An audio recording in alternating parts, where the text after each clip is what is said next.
জীবনে শুধু এতটুকুনি চেয়েছিলাম যে ভালোবাসার মানুষের সঙ্গে সারা দুনিয়া ঘুরে বেড়াবো।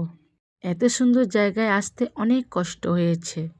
এত সুন্দর জায়গায় আসতে অনেক কষ্ট পেয়েছি, কিন্তু বিশ্বাস করেন সবাই মিলে এত আনন্দ করেছি যে সব ভুলে গেছি। আর বিদেশে না আসতে পারলে বুঝতে পারতাম না বিদেশে মানুষেরাও এত সুন্দর হয়। হে বন্ধু, আসসালামু আলাইকুম। কথা না বাড়িয়ে চলো তবে ব্লগটা দেখা যাক। সিমলা গ্যাংটক যে এত সুন্দর আমি না আসলে বুঝতে পারতাম না। তোমরা দেখতেই পাচ্ছ ভিডিওর মাধ্যমে জায়গাটা কত সুন্দর। আর এই পাহাড়ের এত সুন্দর পাহাড়ের চূড়ায় যে ছোট ছোট খুশিগুলো মনে হয় আমার মনের খুশির সাথে মিলে গিয়েছে।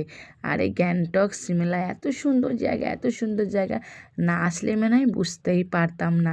আমার তো খুব ভালো লেগেছে, সবাই মিলে খুব এনজয় করেছি, বিশ্বাস করো। আর জীবনে যদি এনজয় করতে হয় গ্যাংটক সিমলা আর 0 পয়েন্টে চলে এসো। আর আমার হাজবেন্ডের হাত ধরে চলে এলাম সিমলা গ্যাংটকে। আর এত খুশি করেছি, তোমাদের খুশির মুহূর্তগুলো তুলে ধরেছি, আমার আরও ভালো লেগেছে। আর এখানে শুধু এসেছি আমার হাজবেন্ডেরই জন্য। আমার হাজবেন্ড যদি আজ আমার সাপোর্ট না করতো, আজ আমাকে না ভালোবাসতো, তবে মনে হয় আমার এই স্বপ্নগুলো পূরণই হতো না।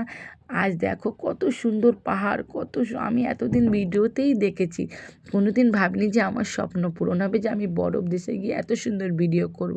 খুব খুব খুব ভালো লেগেছে। আমি চশমা পরে আছি বলে আমার খুশিটা শুধু চোখে থেকে পানি বেরিয়ে গিয়েছে। আমি এত খুশি হয়েছি, এত খুশি হয়েছি যে এত সুন্দর। আমি এতদিন ভিডিওতে দেখতাম আর খালি বলতাম যে আমার স্বপ্ন কবে পূরণ হবে। আলহামদুলিল্লাহ, আমার স্বপ্ন পূরণ হয়ে গিয়েছে। এই এত সুন্দর জায়গা আমি বুঝতে পারিনি যে আমি কোনো দিন আসতে পারবো। খুব সবাই মিলে এনজয় করেছি, খুব সবাই মিলে হ্যাপি ছিলাম, খুব ভালো লেগেছে। আর এটা দেখো ঝর্ণা, এখানে তো আরও সুন্দর লেগেছে। বিশ্বাস করো, তোমরাও একদিন সিমলা গ্যাংটকে আসো আর 0 পয়েন্টেও এসো, এসে দেখো যে খুশির মুহূর্তগুলো এত সুন্দর। আর জীবনও এত সুন্দর হয় যে বোঝানো তোমাদের যাবে না। যে আমি এত ভালো লেগেছে যে এই বরফ দেশে এসে। আলহামদুলিল্লাহ, তোমরা সবাই এসো, আমি বলি তোমাদেরকে যে খুব খুব খুব ভালো লাগবে। আর আলহামদুলিল্লাহ